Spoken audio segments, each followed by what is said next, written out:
As usual, the troops' briefing took place on a wide overhanging ledge, inside the Mount Maligna, which was turned into the military headquarters centuries ago. Here, the Thanzas, who possess particular physical aptitudes, were trained to fight and obey unquestioningly from a very young age. Their bodies and minds were subjected to sophisticated tests to produce individuals perfect to kill, resistant to pain, fearless, and, most of all, with no opinion of their own. Eyes of the Ancestors.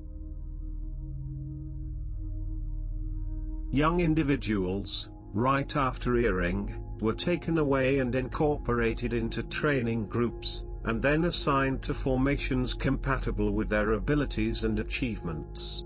In the case of the Thanzas, it was difficult to talk about the pain of being separated or homesickness. The growth of their population was fully controlled by the Armenian authorities, and every new individual was predetermined to a role in the slave society and was adapted to it as early as possible.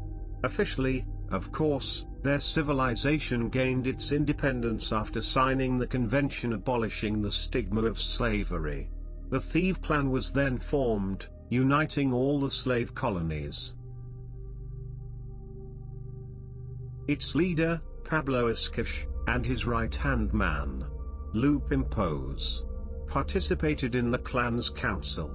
The reality, however, hasn't changed much for most of the Thanzas.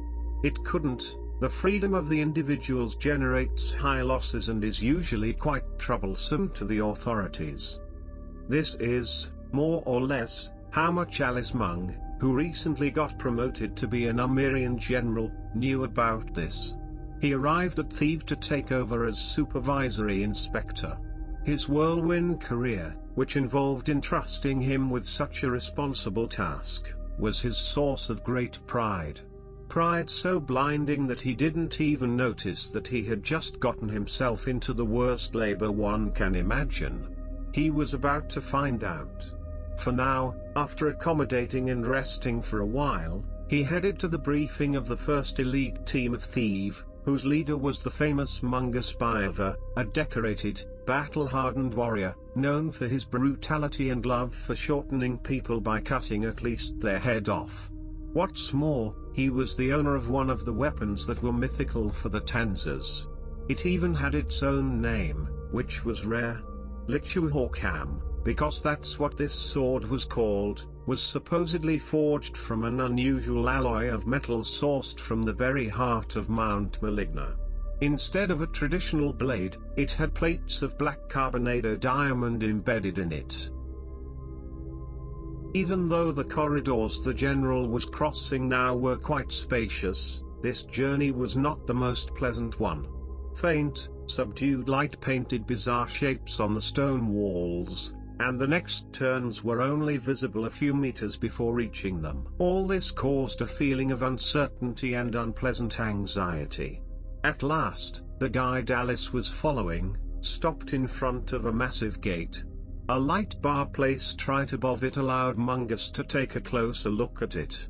It was almost perfectly smooth and probably made of a metal alloy known only to the Thanzas, which could have been distinguished by its uncommon color, deep black slightly shimmering with a shade of navy blue.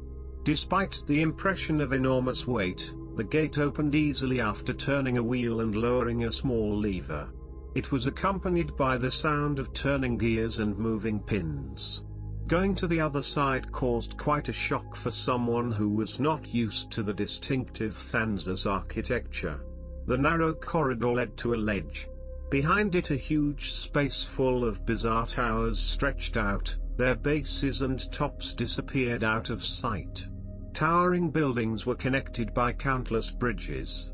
The whole thing brought to mind an enormous cave full of stalagnates entwined by an insane spider. General's head started to spin, so he focused on the task and the team whose briefing he was to witness.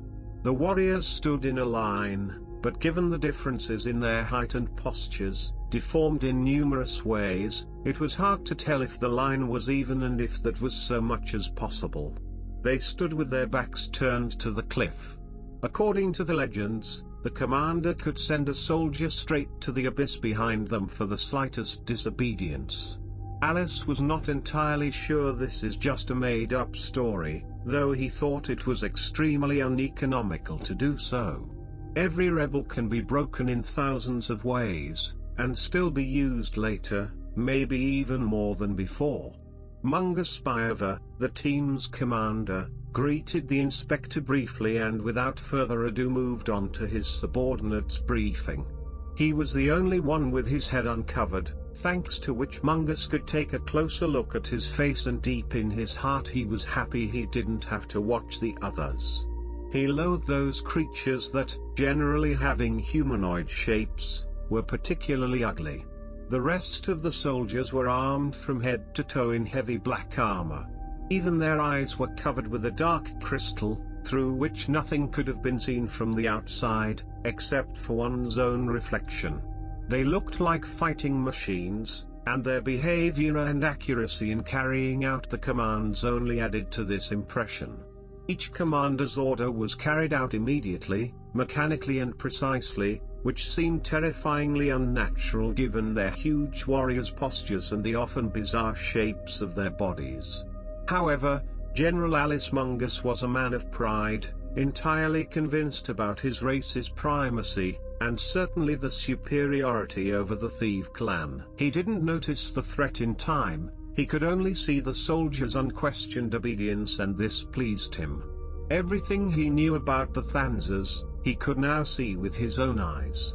Dull creatures, fighting machines, perfect slaves, he thought. As it was later to turn out, he knew nothing. The only excuse for his arrogance could be that he didn't see the looks, all, to a man, pointed at him. The looks in which the spark of the ancestors was ignited. Probably the first aliens to come to the Thanzas' land could see the same fiery glow. Just before dying,